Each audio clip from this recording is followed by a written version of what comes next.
Hello, my name is Robin, and I want to thank you very much for taking the time to watch this new video of mine. And I'm here in a very sunny Vancouver to fly with Air Canada. We're flying to Mexico City, a 5.5-hour flight on a narrow-body aircraft, the Airbus A319. We're flying in business class, and I'm really wondering what it's like to fly such a long flight on a narrow-body aircraft. So let's go inside, head to the lounge, and then onto Mexico City. Let's go. If you're a regular viewer of the channel, you might know that this trip report is part of my North America tour that I recently completed. This is leg 2 of 8 of that trip, and indeed we're flying with the same airline, on the same aircraft type and the same class as last week, but more about that later. This place is great for aviation geeks like myself. Alongside the giant windows, you can find really comfy lounge chairs with ottoman just to sit, relax and watch planes. The buffet is pretty good as well, and aside from these pieces of fresh pizza, both rice and pasta dishes were readily available. I wish I had some more time so I could actually try all the food here. It looks really good.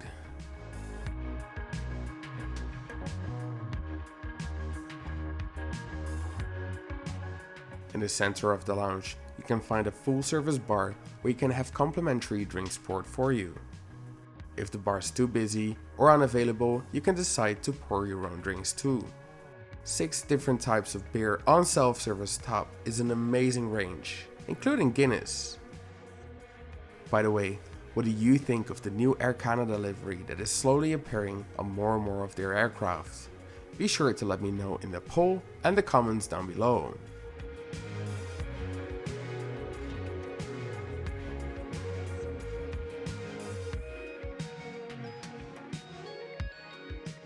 The gate today is only a short walk from the lounge, but before that, they do make sure that you walk through the duty-free shop first.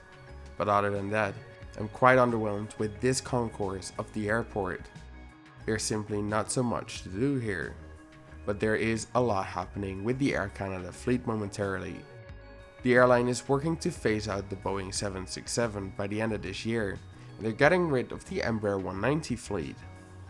Starting 2020, Air Canada will start flying with the Bombardier CS300 series, now known as the Airbus A319-300, and of course, that aircraft will be reviewed here on the channel as soon as I get the chance to.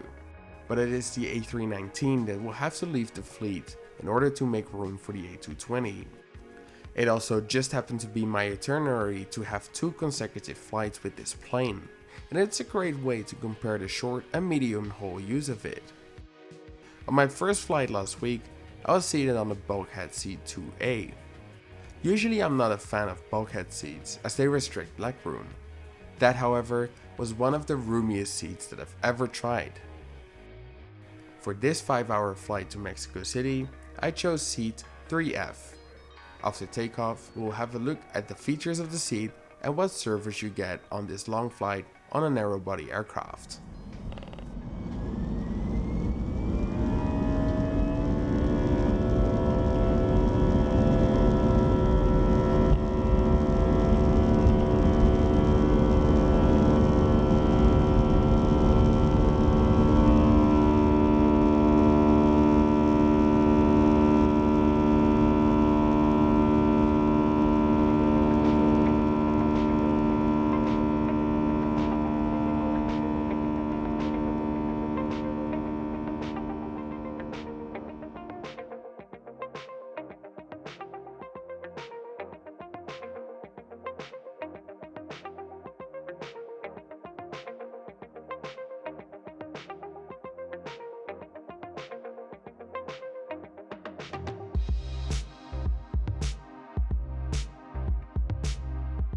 There are 106 seats in economy, all of which are equipped with a seatback touchscreen. In the front, you can find 14 wider business class seats.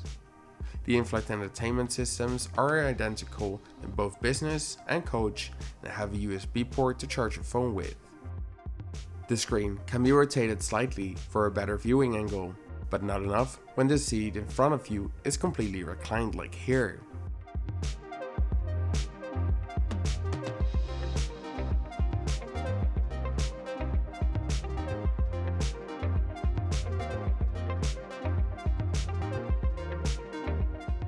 The seat pocket is pretty large, and aside from the safety card and the in-flight magazine, has plenty of room for personal items.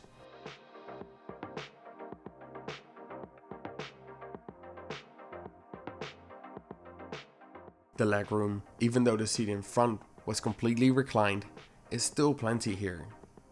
A feature that was missing at the bulkhead but is present here, a footrest. And Blake Edginson's favorite feature on a seat that he never uses is present too, a coat hook. In the center armrest you can find 2 universal power outlets, in case you want to charge a larger device like a laptop.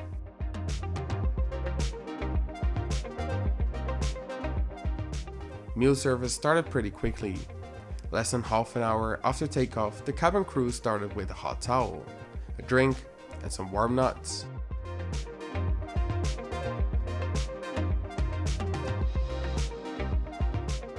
A print menu was distributed before takeoff, and you had the choice between 2 starters, a salad or hard-boiled eggs, and 4 main courses, beef tenderloin, butter chicken, salmon, or cheese manicotti.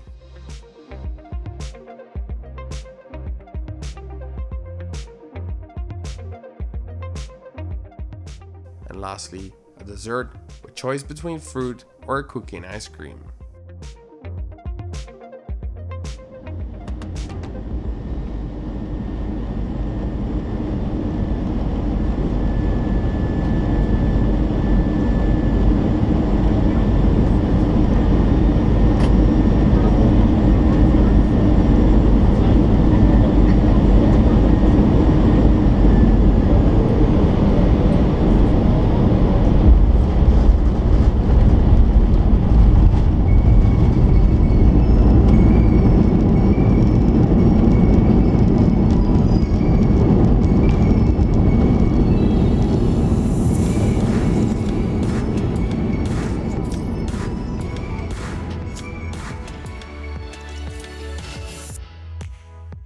A bit shorter video this week, but I didn't want to repeat myself too much from last week's video.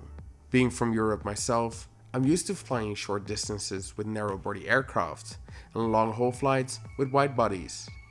This has definitely been the longest flight I've flown on a narrow body aircraft, and it's still something that I have to get used to. I have had a really pleasant experience on this flight. The lounge was great and I absolutely loved the seats in front of the big windows. During the flight, I do have to give credit to the crew. One thing I noticed is that the passengers who got upgraded from economy to business got last choice for meals, so that the people who actually paid for their business class tickets would have the first choice. This is a small detail, but it's really important. I chose the salmon, and although it was a little bit overcooked, it was still really good. Overall, a really good experience. I want to thank you so much for watching. If you liked the video, please give it a big thumbs up. Next week, I will try out Mexican airline Viva Aerobus on their Airbus A319. So if you'd like to see that video, please subscribe to my channel. And I'll see you next week.